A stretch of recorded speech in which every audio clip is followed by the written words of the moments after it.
Hey everyone, welcome to The Market Made. I'm Jess M. This week I am publishing several mini videos about DIY holiday decor. So today's tutorial is about boho Christmas wreaths. Also, if you haven't already, please subscribe to the Market Made channel and click on the notification buttons to stay up to date on all my content. You can also check me out on social media at The Market Made or my website, themarketdesigns.com. So when I think of the term boho or bohemian, I'm not really sure what to think because there are tons of variations out there of this style. What I personally think of is artistic, whimsical, and unconventional. So I made boho wreaths of each. First up, artistic. I found a natural wreath at a thrift store and I wanted to make this wreath only slightly Christmassy, not like in your face Christmas. Plus I wanted to really use warm and natural aesthetics because that's, to me,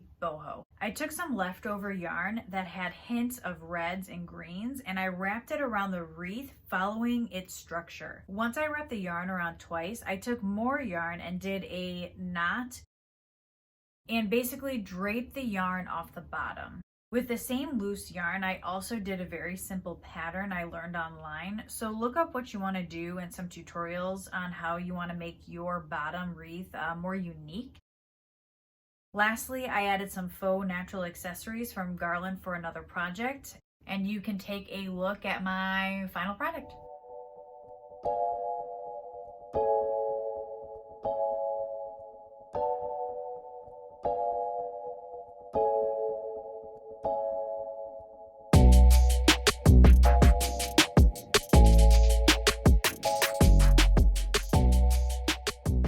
Second one, unconventional, and I basically made a macrame Christmas tree. I know many of you will be like, this isn't a wreath. I know, that's why I labeled it unconventional. Stay with me. I bought a pack of Dollar Tree dowels for a lot of my Christmas projects and used one of them. I macrameed / crocheted some lighter yarn on the sides to basically hold it up so I could have something to hang it off of. The lightly speckled green and red yarn worked perfectly for the aesthetics of what I was trying to achieve. For the Christmas tree base, I used 14 long pieces of yarn. I didn't measure them, but I sort of guessed on like how much I would need. You can look up some tutorials online that gives you like exact measurements of what you need. That's probably best. I started off with only 8 of the pieces of yarn to get the top of the tree started using a double half hitch knot. When you are doing this knot, you want to hold the piece of yarn you are using as an anchor in the direction you want it to go. So I tried to hold mine at a 45-degree angle.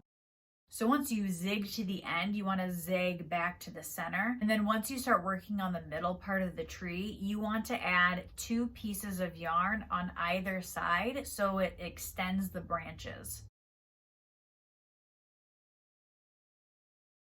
And then you repeat, you zig and you zag. You will probably need to look up a close-up tutorial on how to do the knots, especially when you're zagging back the other direction. Then you'll get to the bottom third of the tree and you only have to add 1 piece of yarn per side. However, you can add more at your discretion. Then you finish off the bottom with the knots and clip the loose ends if you want to. I personally did because they looked a little frayed. I then added some accessories to make my Christmas tree a little extra special. Some tips for when you macrame is you actually don't want to put it on a table, you want to hang it up. I personally did it on a table for recording purposes, but the best way is to hang it because you're letting gravity work for you. It will also help your lines be a little bit straighter and everything look a little bit neater. I do really like this project, but since I wasn't working from a tutorial or a pattern, I felt like it came out a little bit sloppier than what I anticipated. So on my part, the execution wasn't great, but this could be just like a fun crafting project for you. So see how it turned out.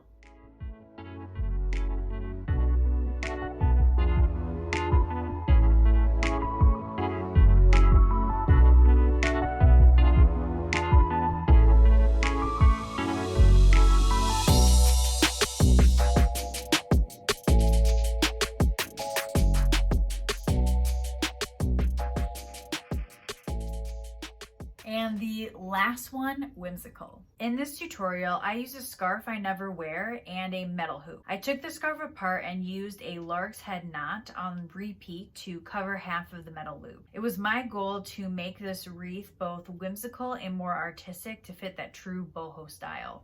So I took some glitter garland and cut off a piece of it to wrap around the metal hoop. To hold it down, I used green floral wire. Once the garland was secured, I used Dollar Tree nautical rope to tie around the base through the garland and make a unique pattern.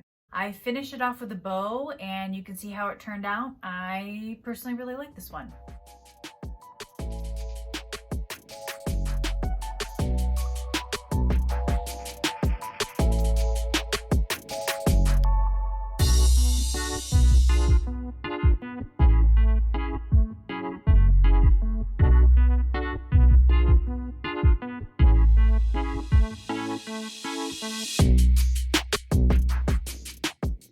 And we're finished. Just a really quick tutorial and fun video to get your creative juices flowing. I hope this puts you in good spirits leading up to the holiday season. If you do need help with any steps of this tutorial, comment below, or if you just need ideas on how to customize your wreaths, let me know. I got you. Thank you for watching this video. I hope you enjoyed it. If you did, please give it a thumbs up. That'd be very nice of you. If you do like this type of content, please subscribe to the Mark Made channel. And as always, thank you for tuning in. I hope you have a great and safe day. Enjoy this magical holiday season. And yeah, bye.